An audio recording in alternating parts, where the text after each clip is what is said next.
Hello, welcome back to this course Reading Comprehension for SBMPTN Test. And sekarang kita udah nyampe di inference questions. Setelah di lesson kemarin kita bahas reference question, which is types of question yang lebih fokus ke pronoun reference or demonstrative reference. Sekarang kita mau lanjut ke inference question. But before that, aku mau buat sesuatu clear dulu. Jadi tipe soal SBMPTN itu actually ada dua types. Yang pertama itu tipe soal yang implicit and explicit. Tahu kan ya? Jadi ada soal yang emang langsung bisa tahu dari situ jawabannya. Ada juga yang membutuhkan logika kita, kemampuan kita untuk menjabarkan gitu, meminta pendapat kita. Jadi itu nggak not stated in the text kan, tapi itu butuh untuk kita tahu dulu informasinya tentang apa, baru kita infer apa yang kita infer gitu.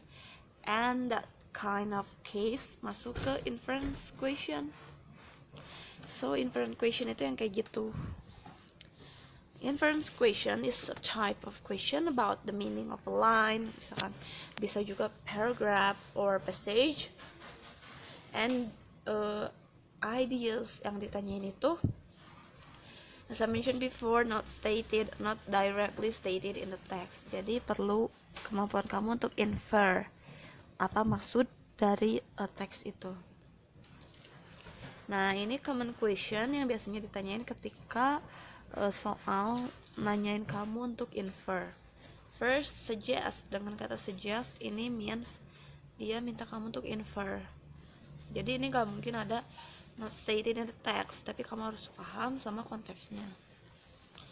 And ini ya, what can we infer from the text? Ini udah jelas. And the author implies that. Nah, this type of question masuk ke gimana caranya kamu untuk bikin inference gitu ya. Jadi kalau ada pertanyaan-pertanyaan kayak gini, pasti jawabannya not directly stated in the text ya, tapi butuh kemampuan kamu untuk infer apa maksud dari passage itu, or line itu, or paragraph itu. Okay. And how to make an inference? Good inference biasanya bisa didapatkan dengan these steps ya.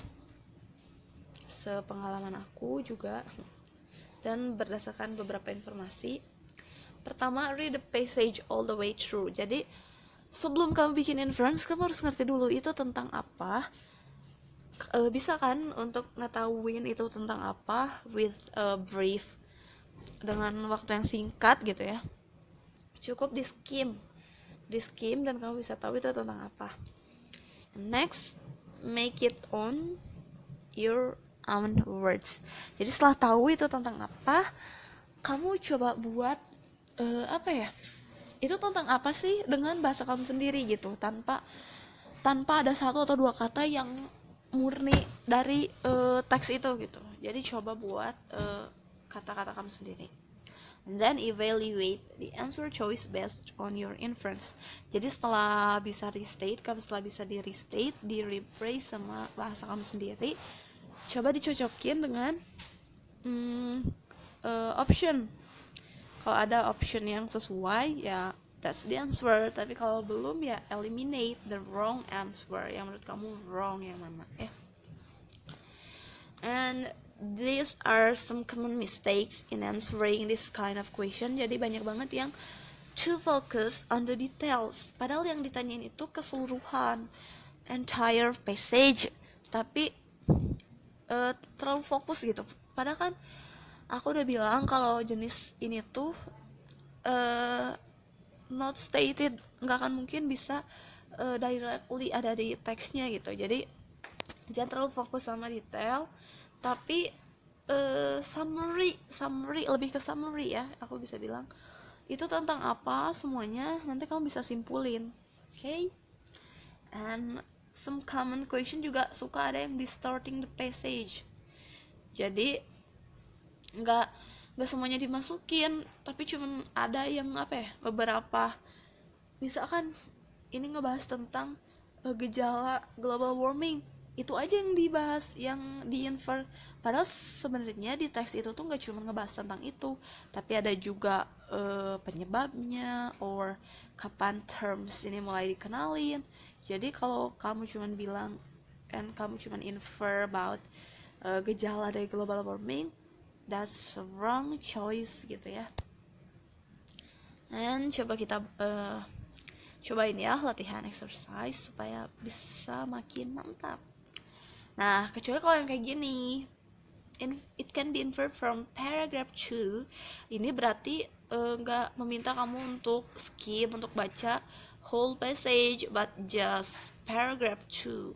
Langsung deh kamu fokus, nggak usah dibaca nih ya semuanya, langsung aja ke paragraf kedua. Oke.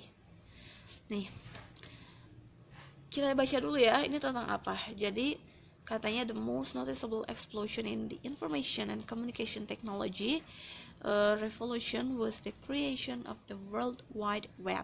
Oke. Ini yang topik sentence di kalimat pertama di paragraf kedua ini ya. Explosion in the information and communication. Nah, kalau di sini di infernya cuma information explosion, but padahal bukan cuma information ya, tapi juga explosion in technology and information. So it's wrong choice. Bukan ya.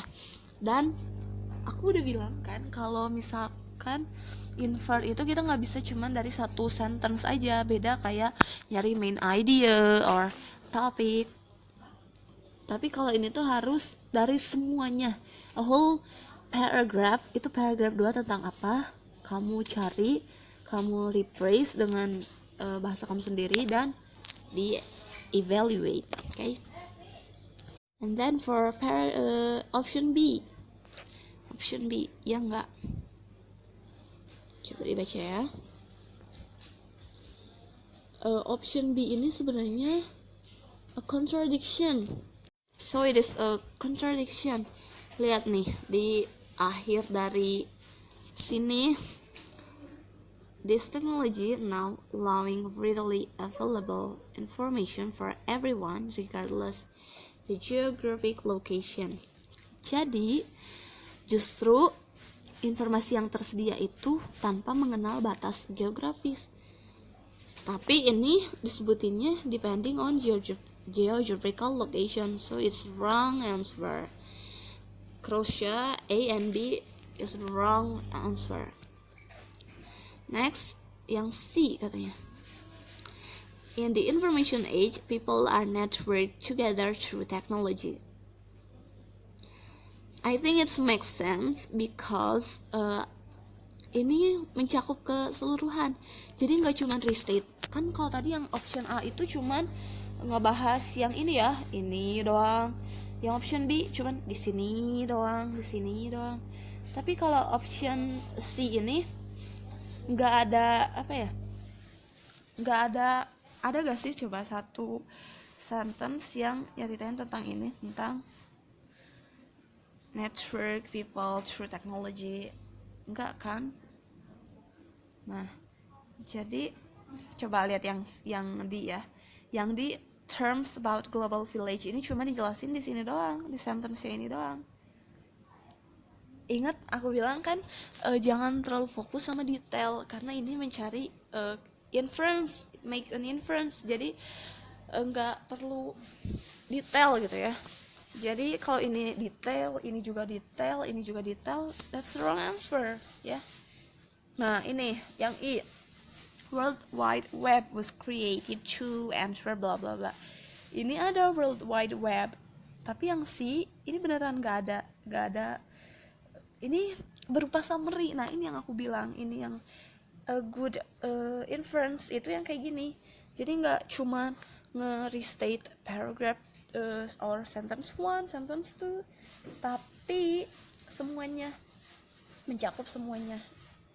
Dan ini jawabannya. Gimana, gampang kan? Pokoknya kuncinya itu untuk ngejawab pertanyaan kayak gini, summary dulu semuanya, baca semuanya, dan tentang apa itu, lalu kamu buat di bahasa kamu sendiri. Jadi jangan paragraf 1 atau sentence 1 ini apa, sentence 2 kalian kayak gitu udah dipastiin salah. Oke? Next aku mau kasih ini nih, exercise lah supaya makin paham gitu. Nih, kalau ini it's implied in the text. Jadi semuanya ya harus kamu baca, nggak boleh cuma paragraf 1, 2, 3, 4, tapi whole paragraph, whole passage kamu harus baca. Oke, I think that's all. Semoga bisa dipahami karena aku rasa kalau ini tuh lebih gampang ya, karena berupa summary inference kayak gitu. Oke, semoga bisa dipahami, and see you on my next videos about rearrange the paragraphs. Okay, bye.